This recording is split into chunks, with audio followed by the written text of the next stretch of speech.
একাধিক দাবিকে সামনে রেখে এদিন অখিল ভারতীয় বিদ্যার্থী পরিষদের উদ্যোগে ঝাড়গ্রামে এসডিও অফিস অভিযান কর্মসূচির আয়োজন করা হয়।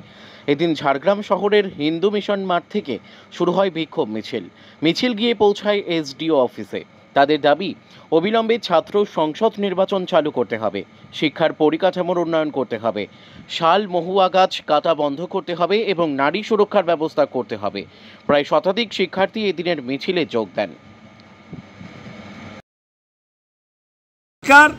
কবিগুরু রবীন্দ্রনাথের এই সরকারের যে পাঁচাটা তৃণমূল কংগ্রেসের যে ছাত্র সংগঠন টিএমসিপি বাংলা প্রেম দেখিয়ে মমতা বন্দ্যোপাধ্যায় নাটক করে আজকে বাংলা প্রেম দেখিয়ে র্যালি করছেন, সেনাবাহিনীদের দুষ্কৃতী বলে চিহ্নিতকরণ করছেন, তার ছাত্র পরিষদ আজকে কবিগুরুর ছবি পড়াচ্ছে। এটা মমতা বন্দ্যোপাধ্যায় লজ্জার বিষয়, এটা বাংলার লজ্জার বিষয়। মুখ্যমন্ত্রী হয়ে বাঙালি প্রেম দেখিয়ে বাঙালি নাটক করে আজকে রবীন্দ্রনাথের ছবি পড়াচ্ছেন। তাহলে বাঙালিদের আপনি বলেছিলেন বাংলার গর্ব মমতা বাদ দিয়ে সমস্ত মনি ঋষিদের ছবি সরিয়ে আপনার ছবি প্রতিষ্ঠা করার জন্য তৃণমূল ছাত্র পরিষদ দিয়ে রবীন্দ্রনাথের ছবি পুড়িয়েছেন। এর জন্য যদি কেউ দায় থাকে তার একমাত্র দায় মমতা বন্দ্যোপাধ্যায়, দ্বিতীয় দায় কারণ নয়। আর পরিষ্কার বিষয়, মমতা বন্দ্যোপাধ্যায় জঙ্গলমহলের বিষয়ে কুর্মী জনজাতি এখানে সাঁওতালি বিভিন্ন সম্প্রদায়কে একে অপরের বিরুদ্ধে লড়িয়ে দিচ্ছেন, দিয়ে ভোট করিয়ে নেওয়ার চিন্তা ভাবনা করছেন। এই জন্য দাবি আমাদের একটাই, যে এই মুখ্যমন্ত্রী সবচেয়ে বাংলা এবং বাঙালি এবং আমাদের যে জনজাতি ভাই বোনেরা আছে এদের বিরুদ্ধে। ইনি মা মাটি মানুষের কথা বলে এসে ইনি মা মাটি এবং মানুষ এবং জনজাতিদের তিন দাবি, যে জল জমি জঙ্গল, এই তিন দাবির বিরুদ্ধে। এই জন্য আপনাকে এই সরকারকে অবিলম্বে মমতা বন্দ্যোপাধ্যায়কে পদত্যাগ করতে হবে। আর বাংলা প্রেম আপনি দেখাবেন না, আর বাংলা নিয়ে কোনো জায়গায় মিছিল করবেন না। রবীন্দ্রনাথের ছবি পুড়িয়েছেন, হয় টিএমসিপিকে অফিসিয়ালি আপনার যদি ক্ষমতা থাকে মমতা বন্দ্যোপাধ্যায়কে মমতাকে চ্যালেঞ্জ করছি, টিএমসিপিকে অফিসিয়ালি আপনি আপনাদের ছাত্র সংগঠন নয় বলে বরখাস্ত করুন, না হলে আপনি পদত্যাগ করুন। যদি ক্ষমতা থাকে মমতা বন্দ্যোপাধ্যায়ের করে দেখান। এই চ্যালেঞ্জ মমতা বন্দ্যোপাধ্যায়ের কাছে থাকলো। আজকে ঝাড়গ্রামের মাটিতে দাঁড়িয়ে আমিও জঙ্গলমহলের ছেলে চ্যালেঞ্জ করে যাচ্ছি, আপনার যদি ক্ষমতা থাকে টিএমসিপিকে অফিসিয়ালি আপনি ঘোষণা করুন আমাদের ছাত্র সংগঠন। কতগুলো দাবি আজকে আপনার? হ্যাঁ, আমাদের দাবি টোটাল আমরা 4 দফার দাবি নিয়ে এসেছি। সুরক্ষিত নারী, সুরক্ষিত বাংলা।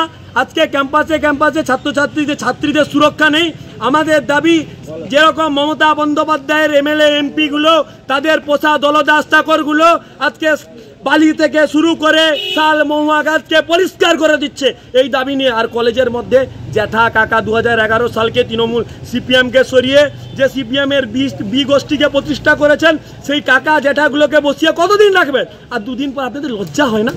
2 দিন পর আপনার ছেলেমেয়েরা এসে করে আজকে আমাদের জেলা সংযোগ দাবি করলো, ছেলে মেয়েদের সাথে একসাথে পড়বেন। যদি ক্ষমতা থাকে না, আপনাদের নতুন স্টুডেন্টদের কলেজের মধ্যে নিয়ে আসুন, দেখবেন আপনাদের অবস্থান আজকে শূন্যে পৌঁছে গেছে। আপনার নাম? নাম অরুণাভ দত্ত, মেদিনীপুর বিভাগ সমিতি। কি নাম আপনার? পাপি দাস, এভিপি ঝাড়গ্রাম জেলা সংযোজক। আজকে কর্মসূচি কী ছিল? আজকে অখিল ভারতীয় বিদ্যার্থী পরিষদ ঝাড়গ্রাম জেলার পক্ষ থেকে আমরা প্রত্যেকটা নগর ইউনিটের ছাত্রছাত্রীদের নিয়ে আমাদের মূলত 4 থেকে 5টা দাবি আছে। আমাদের যে সমস্ত দাবিগুলো আমরা নিয়ে আজকে আমাদের রাস্তায় নামতে হচ্ছে, এই সমস্ত ছাত্রছাত্রীদেরকে আমাদের ছাত্র সংসদ নির্বাচন অবিলম্বে করাতে হবে।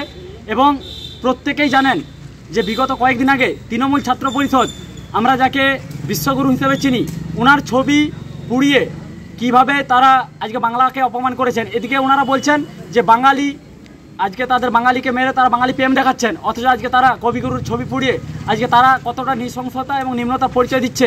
এর থেকে আমরা নতুন করে কিছু বোঝাতে হবে না যে তৃণমূল ছাত্র পরিষদ অর্থাৎ যারা ধর্ষণ এবং গুন্ডারাজের সাংগঠনিক দল হিসেবে যারা পরিচিত, তো তাদের নিয়ে আমরা একদমই ধিক্কার জানাই। এবং তার পাশাপাশি আমাদের এই জঙ্গলমহলে যে শালমহুয়া গাছ, সেই গাছ যেভাবে কাটা হচ্ছে অবিলম্বে তা বন্ধ করতে হবে। এবং তার পাশাপাশি মুসলিম তুষ্টিকরণ বন্ধ করা এবং শিক্ষার পরিকাঠামোর উন্নয়ন করা। আপনারা দেখেছেন যে ঝাড়গ্রাম জেলার প্রত্যেকটা কলেজে তৃণমূল ছাত্র পরিষদ অনৈতিকভাবে জোর জবরদস্তিভাবে তারা কিভাবে তাদের ইউনিয়ন রুমগুলোকে দখল করে রেখেছে, আর ইউনিয়ন রুমগুলোকে তাদের পৈতৃক সম্পত্তি মনে করে রেখেছে।